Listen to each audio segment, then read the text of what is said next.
नमस्कार, मैं धनंजय कुमार द नागरिक में आपका स्वागत है। आज सुबह-सुबह खबर आई कि भारत सरकार के गृह मंत्रालय ने एक नया दिशा निर्देश जारी किया है, गाइडलाइन जारी किया है। और उस गाइडलाइन के तहत ये है कि अब वंदे मातरम जो गीत है, वो सरकारी कार्यक्रमों, सरकारी स्कूलों के आयोजनों या अन्य औपचारिक आयोजनों में बजाया जाएगा। और जो रिपोर्ट आ रही है मीडिया की उसके अनुसार राष्ट्रगीत और राष्ट्रगान को एक साथ गाया या बजाया जाता है तो वंदे मातरम पहले बजेगा और इस दौरान गाने या सुनने वालों को सावधान मुद्रा में खड़ा रहना होगा। और ये भी आया है नए नियम के अनुसार कि जो वंदे मातरम अब तक 2 अंतरों वाला था, वो अब सारे अंतरे गाने होंगे, यानी 6 अंतरे गाने होंगे और पूरा संस्करण जो है 3 मिनट 10 सेकंड का होगा। और आपको पता है कि इसमें जो वंदे मातरम गीत है उसमें दुर्गा सहित अन्य हिंदू देवियों का उल्लेख है। और इसको लेकर के मुस्लिम समाज में उस समय भी जब ये लाने की बात की गई थी तब भी इस पर बहस हुई थी, तमाम चीजें हैं। और बहुत चर्चा के बाद इसको रखा गया था कि नहीं 2 ही अंतरा हम रखेंगे। लेकिन नरेंद्र मोदी ने फिर से एक नया जो है खड़ा कर दिया इसी साल। पिछले साल आपको याद होगा कि वंदे मातरम को लेकर के 150 साल पूरे हुए और उसको लेकर के संसद में नरेंद्र मोदी जी ने कहा था कि नेहरू ने टुकड़े किए वंदे मातरम के। और इसके पीछे कहा जा सकता है कि ये हिंदू राष्ट्र स्थापित करने के क्रम में एक बड़ा कदम है। लेकिन दरअसल ये हिंदू राष्ट्र स्थापित करने की दिशा में कितना बड़ा कदम है वो तो सेकेंडरी है। प्राइमरी ये है कि ये नरेंद्र मोदी जो फंस गए हैं पूरी तरह से, नरेंद्र मोदी की सरकार जो है घर के भीतर और घर के बाहर दोनों तरफ जिस तरह से फंसे हैं और जिस तरह से राहुल गांधी ने विपक्ष ने हर तरफ से घेर लिया है, संसद के भीतर भी। इसके अलावा यूजीसी को लेकर के जिस तरह से दलित और पिछड़े समाज में आक्रोश आया और जगह जगह प्रदर्शन हो रहे हैं, हर तरफ से नरेंद्र मोदी सरकार के लिए बुरी खबरें हैं। और साफ साफ कल रात में मैंने चर्चा की थी कि नरेंद्र मोदी और उनके साथियों को अब लग रहा है कि अब पूरा समेटने का समय आ गया है, झोला बांधने का समय आ गया है। इसलिए जाते जाते वो कोई तीर अपने तर्कस में छोड़ना नहीं चाहते। मुझे लगता है ये एक आखिरी तीर था जिसको निकाला है इन्होंने। और वंदे मातरम को लेकर के 2 चीजें हैं। बंकिम चंद्र चट्टोपाध्याय ब्राह्मण थे, वो हिंदू धर्म को स्थापित करना चाहते थे। हालांकि वो गीत कहा जाता है कि बंगाल के विभाजन के समय बंगाल का विभाजन न हो इसको लेकर के वो गीत लिखा था और बंगाल को लेकर के उनका गीत था। ये जनगण मन जो राष्ट्रगान हमारा है उसमें पूरा देश समाहित है, पंजाब सिंध गुजरात मराठा तमाम हर स्टेट। अखंड भारत की जो कल्पना है उसमें जो हमारा जनगण मन है उसमें समाहित है। वंदे मातरम में बंगाल है, लेकिन चूंकि वहां दुर्गा की आराधना है, वहां सरस्वती की आराधना है, वहां और देवियों की आराधना है। बीजेपी को कंफर्टेबल इसलिए लग रहा है कि उससे मुसलमानों को आपत्ति होगी, मुसलमान विरोध करेंगे और फिर देशद्रोही साबित करेंगे। अब ये भी लग रहा है इनको कि ये जो वक्त है इसमें जिस तरह से संसद में फंसे हैं संप्रभुता को लेकर के या जो सवाल किए गए सीमाओं को लेकर के, सेना को लेकर के जो राहुल गांधी ने सवाल किया है, उन तमाम सवालों पर नरेंद्र मोदी घिर गए हैं। कोई जवाब देते बन नहीं रहा। नरवणे की किताब को लेकर के खूब सारा विरोध किया संसद के भीतर, रक्षा मंत्री ने खूब सारा विरोध किया, गृह मंत्री ने, लेकिन वो विरोध करने के बावजूद राहुल गांधी ने जो सवाल उठाया है वो थमा नहीं है। बल्कि पूरे देश में चल रहा है कि किस तरह से नरवणे जी की किताब छपी हुई है, इंटरनेट पे मिल रही है, तमाम चीजें आ रही है। हालांकि पेंगुइन प्रकाशन से कहा गया कि ये किताब अनपब्लिश्ड है, लेकिन अब पब्लिश्ड है या अनपब्लिश्ड है इसके भी कई मायने कहे जा रहे हैं। एक तो कि कोई जरूरी नहीं कि बुक साइज में भी किताब आए, जरूरी ये भी है कि वो प्रिंट में है, वो पब्लिक प्लेटफॉर्म पे उपलब्ध है, वो तो पब्लिश्ड माना जाएगा। और उसको अब तो कल मैंने आपको दिखाया था शाम में, क्यों कहा जा रहा है कि वो जो है फ्री में मिल रहा है, आप ऑनलाइन जाइए डाउनलोड कर दीजिए, तो उसको रोकना मुश्किल हो रहा है। और रोकना मुश्किल ये हो रहा है कि जो उठाया गया है, उसमें जो उस किताब में जो जिक्र है, उस किताब में जो कहा गया है, उसको नरेंद्र मोदी काटने की स्थिति में नहीं है। इसलिए उसको झुठलाने की कोशिश कर रहे हैं कि ऐसा गलत है, आप किसी किताब को जो पब्लिश नहीं है उसको कैसे पढ़ेंगे। लेकिन इस देश के आम लोग इस बात को समझ रहे हैं। ये जो कथा कर रहे हैं ये पूरी तरह फंसे हुए हैं, न घुसा था न घुसा है। जबकि जो हमारे पूर्व थल सेनाध्यक्ष है वो कह रहे हैं कि हम किंकर्तव्य विमूढ़ की स्थिति में थे, हम आदेश चाह रहे थे भारत सरकार से, लेकिन भारत सरकार ने कहा कि जो उचित समझो वो करो। साफ साफ जाहिर होता है कि नरेंद्र मोदी निर्णय लेने की स्थिति में नहीं थे। पूरा मंत्रिमंडल, नरेंद्र मोदी तो छोड़ दीजिए, पूरा मंत्रिमंडल, आरएसएस, पीएमओ, कोई इस स्थिति में नहीं था कि क्या किया जाए, क्योंकि उनको लड़ना नहीं था। चीन से लड़ते, जो बाद में बयान आया विदेश मंत्री का कि चीन से लड़ना आसान काम नहीं है, चीन बहुत ताकतवर है, वगैरह वगैरह, तो जाहिर है ये डरपोक डर गए। 36 इंच का सीना देश के भीतर दिखाए फिरते हैं, लेकिन जब दुनिया के सामने 56 इंच का सीना दिखाना होता है तो सीना घुमा लेते हैं, पीठ दिखा देते हैं। और वो चीन तो छोड़िए, पाकिस्तान के समय क्या, जो ऑपरेशन सिंदूर हुआ जिसकी बार बार हम लोग चर्चा कर रहे हैं, ट्रंप ने फिर अभी सोशल मीडिया पे जाइए, फिर अभी ट्रंप की बात चल रही है कि ट्रंप ने फिर कहा है कि अगर हमने युद्ध नहीं रुकवाया होता तो न्यूक्लियर वार हो जाता। दोनों न्यूक्लियर वार के लिए तैयार हो गए और पाकिस्तान अटैक कर देता। तो नरेंद्र मोदी साबित हुए हैं कि ये जो कर रहे हैं, जो किया है उन्होंने, उसमें पूरी तरह से खोखले साबित हुए। उनके तमाम दावे देशभक्ति को लेकर के, देश की ताकत को लेकर के खोखले साबित हुए। ट्रेड डील वाला मामला आप देख ही रहे हैं कि ट्रेड डील में भी फ्लॉप साबित हुए। अब इनको है कि बंगाल किसी तरह जीतना है, बंगाल के चुनाव में एक माहौल बनाना है, और बंगाल का चुनाव अगर जीत लेते हैं तो फिर से एक नया नैरेटिव करने में कामयाब होंगे कि राहुल गांधी फिर फ्लॉप हो गए। लेकिन क्या बंगाल जीतना इतना आसान है? क्योंकि ये जो वंदे मातरम गीत लाया गया है, इसमें इस गीत को लेकर के कांग्रेस या ममता बनर्जी कोई टिप्पणी करती है इस गीत के खिलाफ, या बोलती हैं कि ये पूरा अंतरा नहीं गाया जाना चाहिए, 2 अंतरे ही सही है, तो इस पे हिंदुइज्म का जो एजेंडा है वो खड़ा किया जा सकता है, और इससे लगता है इनको कि बंगाल में हमको जीत मिल सकती है।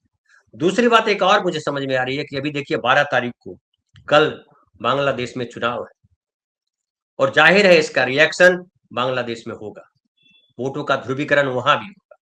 और एक तरह से कहिए आज ये ला करके जो वहाँ की पार्टियां हैं, बांग्लादेश की कट्टरपंथी पार्टियां, जमात इस्लामी हो या बांग्लादेश नेशनलिस्ट पार्टी, उनके बीच जो है ध्रुवीकरण का काम किया है कि अब वहां आएगा कि वहां मुसलमानों के साथ देखिए ये किया जा रहा है, जबरन उनको जो है वंदे मातरम गवाया जा रहा है, दुर्गा देवी और लक्ष्मी माता और सरस्वती माता की वंदना करवाई जा रही है, और इसका असर बांग्लादेश में हिंदुओं पर होगा। और बांग्लादेश में अगर हिंदुओं पर प्रताड़ना होगी तो इनको यहाँ फिर से हिंदू मुसलमान करने का अवसर मिलेगा। ये इनकी सबसे बड़ी कोशिश है। हिंदू मुस्लिम किस तरह से कोई मरता है तो मरे, इनको उससे लेना देना नहीं। और इस बात को इसमें समझिए कि जब सत्यपाल मलिक ने जो कहा था कि किसान जो है मर रहे हैं, तो इन्होंने कहा था कि किसान क्या मेरे लिए मर रहे हैं?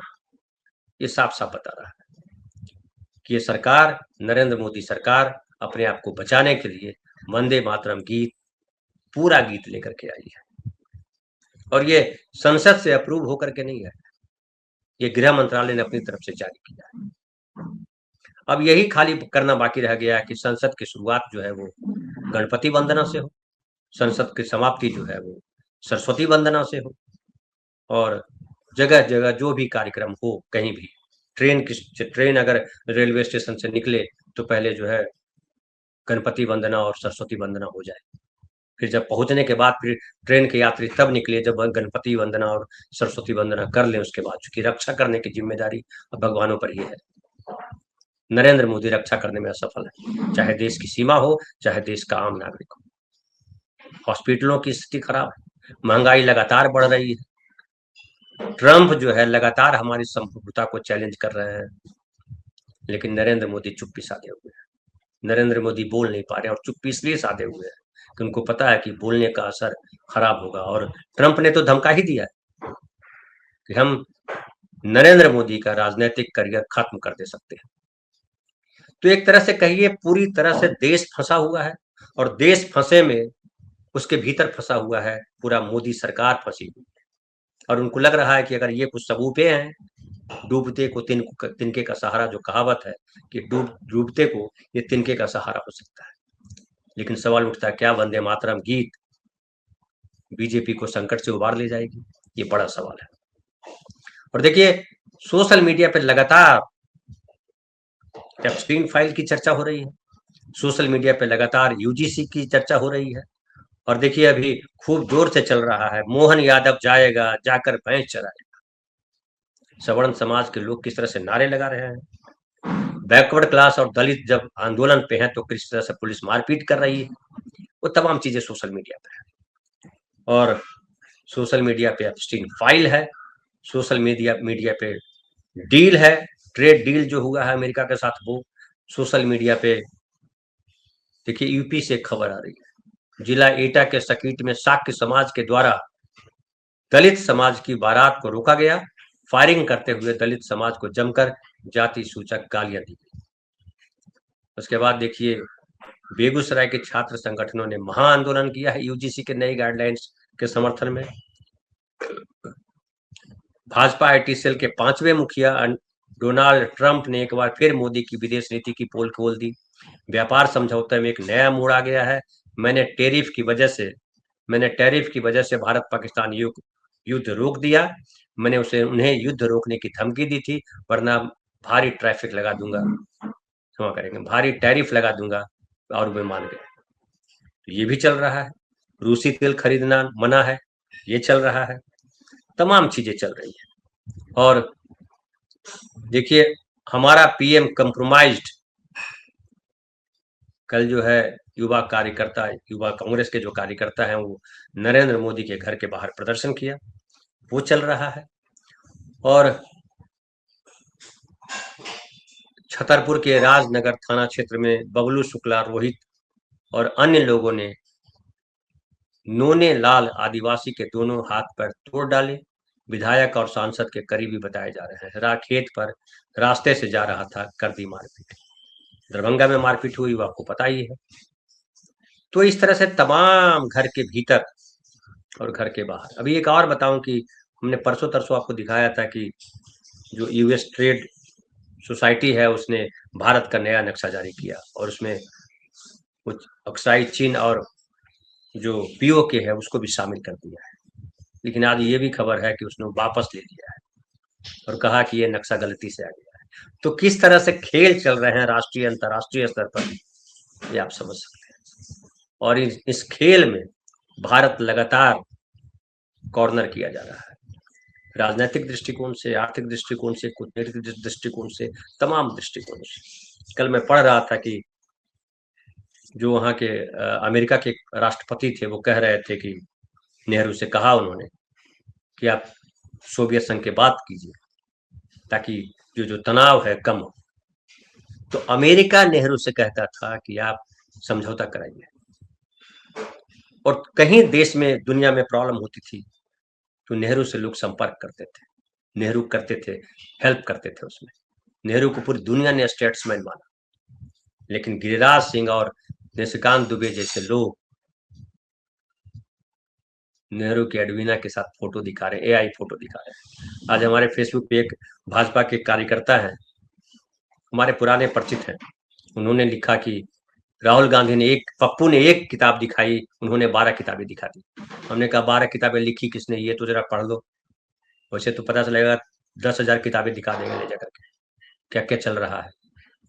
तो ये जो है तमाम निर्लज्जता को गले में बांध करके घूम रहे हैं, और हर जगह जितना विवाद खड़ा किया जा सकता है, एक मुद्दे में फंसो तो दूसरा मुद्दा खड़ा कर दो, दूसरा मुद्दे में फंसे तो तीसरा मुद्दा खड़ा कर दोगे, लेकिन कब तक मुद्दे खड़े करते रहेंगे। देश की आवाम समझ रही है कि नरेंद्र मोदी सरकार हर मोर्चे पे फ्लॉप हो गई है, और वंदे मातरम गीत का अनिवार्य किया जाना हो सकता है उनके भक्तों के बीच नया उत्साह भरे, लेकिन इससे वोटों का फायदा नहीं होगा। न बंगाल में होगा, न आसाम में होगा।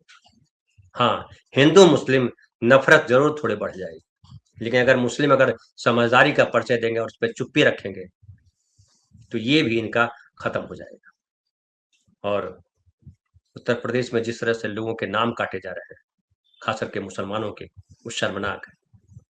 और हमारी पूरी न्याय व्यवस्था पे तमाचा है वो, कि जब एसआईआर को लेकर के इतनी इतनी आलोचनाएं हुई, इतना तथ्य दिए गए, लेकिन सुप्रीम कोर्ट जो है वहीं अटकी पड़ी है।